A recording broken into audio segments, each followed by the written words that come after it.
मंगलाचरण तथा अग्नि और वशिष्ठ के संवाद रूप से अग्नि पुराण का आरंभ।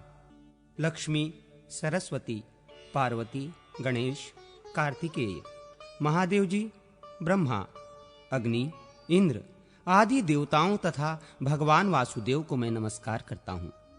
नैमिषारण्य की बात है। शौनक आदि ऋषि यज्ञों द्वारा भगवान विष्णु का यजन कर रहे थे। उस समय वहां तीर्थ यात्रा के प्रसंग से सूत जी पधारे। महर्षियों ने उनका स्वागत सत्कार करके कहा। ऋषि बोले, सूत जी, आप हमारी पूजा स्वीकार करके हमें वो सार से भी सारभूत तत्व बतलाने की कृपा करें जिसके जान लेने मात्र से सर्वज्ञता प्राप्त होती है।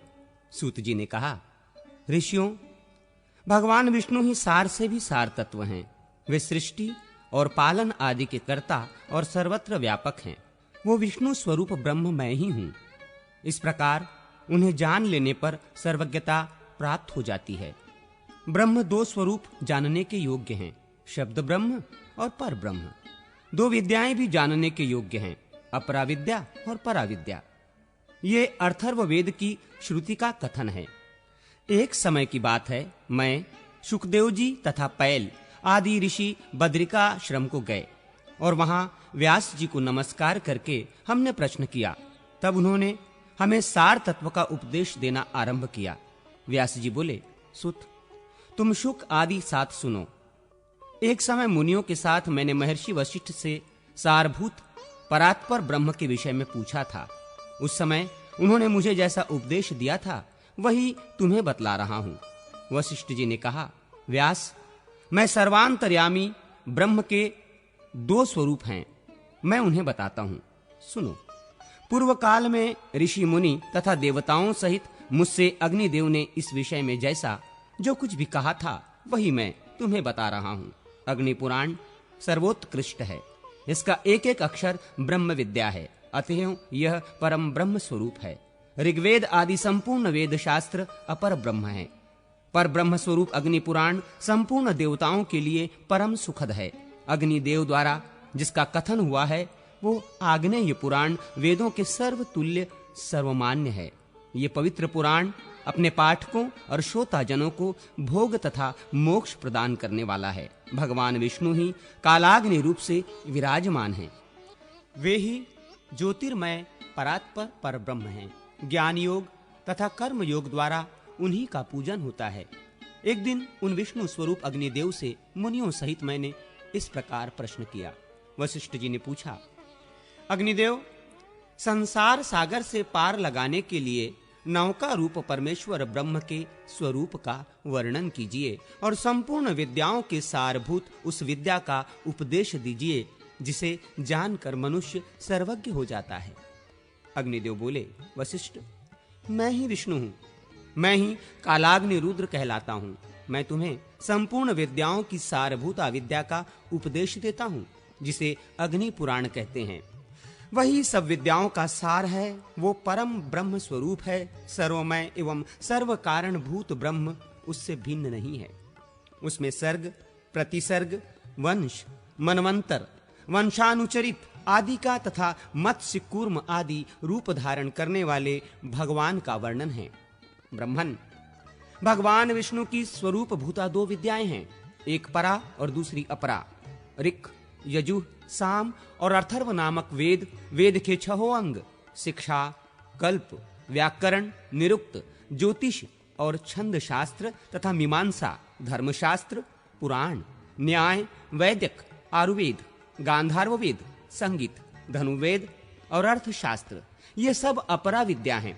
तथा पराविद्या वो है जिससे इस अदृश्य, अग्राह्य, ग्रोतर रहित, चरण रहित, नित्य, अविनाशी ब्रह्म का बोध हो। इस अग्नि पुराण को पराविद्या समझो।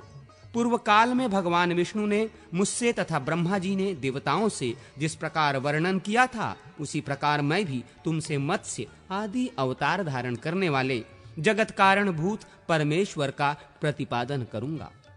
मत्स्यावतार की कथा। वशिष्ठ जी ने कहा, अग्निदेव, आप सृष्टि आदि के कारणभूत भगवान विष्णु के मत्स्य आदि अवतारों का वर्णन कीजिए। साथ ही ब्रह्म स्वरूप अग्नि पुराण को भी सुनाइए, जिसे पूर्व काल में आपने श्री विष्णु भगवान के मुख से सुना था। अग्निदेव बोले, वशिष्ठ सुनो, मैं श्रीहरि के मत्स्यावतार का वर्णन करता हूँ। अवतार धारण का कार्य दुष्टों के विनाश तथा साधु पुरुषों की रक्षा के लिए होता है। बीते हुए कल्प के अंत में ब्राह्म नामक नैमित्तिक प्रलय हुआ था। मुने, उस समय भू आदि लोक समुद्र के जल में डूब गए थे। प्रलय के पहले की बात है। व्यवस्थ मनु भोग और मोक्ष की सिद्धि के लिए तपस्या कर रहे थे। एक दिन जब वे कृतमाला नदी से जल से पितरों का तर्पण कर रहे थे, उनकी अंजलि के जल में एक बहुत छोटा सा मत्स्य आ गया। राजा ने उसे जल में फेंक देने का विचार किया। तब मत्स्य ने कहा, महाराज, मुझे जल में ना फेंको, यहाँ ग्राह्य आदि जल जंतुओं से मुझे भय है। ये सुनकर मनु ने उसे अपने कलश के जल में डाल दिया। मत्स्य उसमें पड़ते ही बड़ा हो गया और पुनः मनु से बोला, राजन, मुझे इससे बड़ा स्थान दो। उसकी ये बात सुनकर राजा ने उसे एक बड़े जलपात्र, नाद या कुंडा आदि में डाल दिया। उसमें भी बड़ा होकर मत्स्य राजा से बोला, मनो, मुझे कोई विस्तृत स्थान दो। तब उन्होंने पुनः उसे सरोवर के जल में डाला, किंतु वहां भी बढ़कर वो सरोवर के बराबर हो गया और बोला, मुझे इससे बड़ा स्थान दो। तब मनु ने उसे फिर समुद्र में ही ले जाकर डाल दिया। वहां वो मत्स्य क्षण भर में 1,00,000 योजन बड़ा हो गया। उस अद्भुत मत्स्य को देखकर मनु को बड़ा विस्मय हुआ। वे बोले, आप कौन हैं? निश्चय ही आप भगवान श्री विष्णु जान पड़ते हैं। नारायण, आपको नमस्कार है। जनार्दन, आप किस लिए अपनी माया से मुझे मोहित कर रहे हैं? मनु के ऐसा कहने पर सबके पालन में संलग्न रहने वाले मत्स्य रूपधारी भगवान उनसे बोले, राजन, मैं दुष्टों का नाश और जगत की रक्षा करने के लिए अवतीर्ण हुआ हूं। आज से 7वें दिन समुद्र संपूर्ण जगत को डुबो देगा। उस समय तुम्हारे पास एक नौका उपस्थित होगी। तुम उस पर सब प्रकार के बीज आदि रखकर बैठ जाना। सप्तर्षि भी तुम्हारे साथ रहेंगे। जब तक ब्रह्मा की रात रहेगी, तब तक तुम उसी नाव पर विचरते रहोगे। नाव आने के बाद मैं भी इसी रूप में उपस्थित होऊंगा। उस समय तुम मेरे सिंग में महासर्पमयी रस्सी से उस नाव को बांध देना। ऐसा कहकर भगवान मत्स्य अंतर्धान हो गए और व्यवस्थ मनु उनके बताए हुए समय की प्रतीक्षा करते हुए वहीं रहने लगे। जब नियत समय पर समुद्र अपनी सीमा लांघकर बढ़ने लगा, तब वे पूर्वोक्त नौका पर बैठ गए। उसी समय एक सिंह धारण करने वाले सुवर्णमय मत्स्य भगवान का प्रादुर्भाव हुआ। उनका विशाल शरीर 10,00,000 योजन लंबा था। उनके सिंग में नाव बांधकर राजा ने उनसे मत्स्य नामक पुराण का श्रवण किया, जो सब पापों का नाश करने वाला है। मनु भगवान मत्स्य की नाना प्रकार के स्रोतों द्वारा स्तुति भी करते थे। प्रलय के अंत में ब्रह्मा जी से वेद को हर लेने वाले हयग्रीव नामक दानव का वध करके भगवान ने वेद मंत्र आदि की रक्षा की। तत्पश्चात वाराह कल्प आने पर श्री हरि ने कच्छप रूप धारण किया। समुद्र मंथन, कूर्म तथा मोहिनी अवतार की कथा। अग्निदेव कहते हैं, वशिष्ठ, अब मैं कुर्मावतार का वर्णन करूंगा। ये सुनने पर सब पापों का नाश हो जाता है। पूर्व काल की बात है। देवासुर संग्राम में दैत्यों ने देवताओं को परास्त कर दिया। वे दुर्वासा के शाप से भी लक्ष्मी से रहित हो गए थे। तब संपूर्ण देवता क्षीरसागर में शयन करने वाले भगवान विष्णु के पास जाकर बोले, भगवान, आप देवताओं की रक्षा कीजिए। यह सुनकर श्री हरि ने ब्रह्म आदि देवताओं से कहा, देवगण, तुम लोग क्षीर समुद्र को मथने, अमृत प्राप्त करने और लक्ष्मी को पाने के लिए असुरों से संधि कर लो। कोई बड़ा काम या भारी प्रयोजन आ पड़ने पर शत्रुओं से भी संधि कर लेनी चाहिए। मैं तुम लोगों को अमृत का भागी बनाऊंगा और दैत्यों को उससे वंचित रखूंगा। मंदराचल को मथानी और वासुकी नाग को नेति बनाकर आलस्य रहित हो मेरी सहायता से तुम लोग क्षीर सागर का मंथन करो। भगवान विष्णु के ऐसा कहने पर देवता दैत्यों के साथ संधि करके क्षीर समुद्र पर आए। फिर तो उन्होंने एक साथ मिलकर समुद्र मंथन आरंभ किया। जिस ओर वासुकी नाग की पूंछ थी, उसी ओर देवता खड़े थे। दानव वासुकी नाग के निश्वास से क्षीण हो रहे थे और देवताओं को भगवान अपनी कृपा दृष्टि से परिपुष्ट कर रहे थे। समुद्र मंथन आरंभ होने पर कोई आधार न मिलने से मंदराचल पर्वत समुद्र में डूब गया। तब भगवान विष्णु ने कूर्म कछुए का रूप धारण करके मंदराचल को अपनी पीठ पर रख लिया। फिर जब समुद्र मथा जाने लगा तो उसके भीतर से हलाहल विष प्रकट हुआ। उसे भगवान शंकर ने अपने कंठ में धारण कर लिया। इससे कंठ में काला दाग पड़ जाने के कारण वे नीलकंठ नाम से प्रसिद्ध हुए।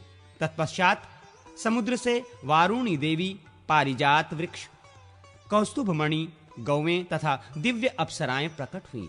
फिर लक्ष्मी देवी का प्रादुर्भाव हुआ। वे भगवान विष्णु को प्राप्त हुई। संपूर्ण देवताओं ने उनका दर्शन और स्तवन किया। इससे वे लक्ष्मीवान हो गए। तदनंतर भगवान विष्णु के अंशभूत धन्वंतरी, जो आयुर्वेद के प्रवर्तक हैं, हाथ में अमृत से भरा हुआ कलश लिए प्रकट हुए। दैत्यों ने उनके हाथ से अमृत छीन लिया और उसमें से आधा देवताओं को देकर वे सब चलते बने। उनमें जंभ आदि दैत्य प्रधान थे। उन्हें जाते देख भगवान विष्णु ने स्त्री का रूप धारण किया।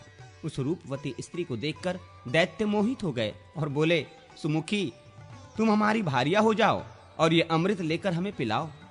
बहुत अच्छा कहकर भगवान ने उनके हाथ से अमृत ले लिया और उसे देवताओं को पिला दिया। उस समय राहु चंद्रमा का रूप धारण करके अमृत पीने लगा। तब सूर्य और चंद्रमा ने उसके कपट वेश को प्रकट कर दिया। ये देख भगवान श्री हरि ने चक्र से उसका मस्तक काट डाला। उसका सिर अलग हो गया और भुजाओं सहित धड़ अलग रह गया। फिर भगवान को दया आई और उन्होंने राहु को अमर बना दिया। तब ग्रह स्वरूप राहु ने भगवान श्री हरि से कहा, इन सूर्य और चंद्रमा को मेरे द्वारा अनेकों बार ग्रहण लगेगा। उस समय संसार के लोग जो कुछ दान करें वो सब अक्षय हो। भगवान विष्णु ने तथास्तु कहकर संपूर्ण देवताओं के साथ राहु की बात का अनुमोदन किया। इसके बाद भगवान ने स्त्री रूप त्याग दिया, किंतु महादेव जी को भगवान के उस रूप का पुनर्दर्शन करने की इच्छा हुई। अतः उन्होंने अनुरोध किया, भगवान, आप अपने स्त्री रूप का मुझे दर्शन करावें। महादेव जी की प्रार्थना से भगवान श्री हरि ने उन्हें अपने स्त्री रूप का दर्शन कराया। वे भगवान की माया से ऐसे मोहित हो गए कि पार्वती जी को त्याग कर उस स्त्री के पीछे लग गए। उन्होंने नग्न और उन्मत्त होकर मोहिनी के केश पकड़ लिए। मोहिनी अपने केशों को छुड़ाकर वहां से चल दी। उसे जाती देख महादेव जी भी उसके पीछे पीछे दौड़ने लगे। उस समय पृथ्वी पर जहां वहां भगवान शंकर का वीर्य गिरा, वहां वहां शिवलिंगों का क्षेत्र एवं सुवर्ण की खानें हो गईं। तत्पश्चात ये माया है ऐसा जानकर भगवान शंकर अपने स्वरूप में स्थित हुए। तब भगवान श्री हरि ने प्रकट होकर शिवजी से कहा, रुद्र, तुमने मेरी माया को जीत लिया। पृथ्वी पर तुम्हारे सिवा दूसरा कोई ऐसा पुरुष नहीं है जो मेरी इस माया को जीत सके। भगवान के प्रयत्न से दैत्यों को अमृत नहीं मिलने पाया, अतः देवताओं ने उन्हें युद्ध में मार गिराया। फिर देवता स्वर्ग में विराजमान हुए और दैत्य लोग पाताल में रहने लगे। जो मनुष्य देवताओं की इस विजय गाथा का पाठ करता है वो स्वर्ग लोक में जाता है।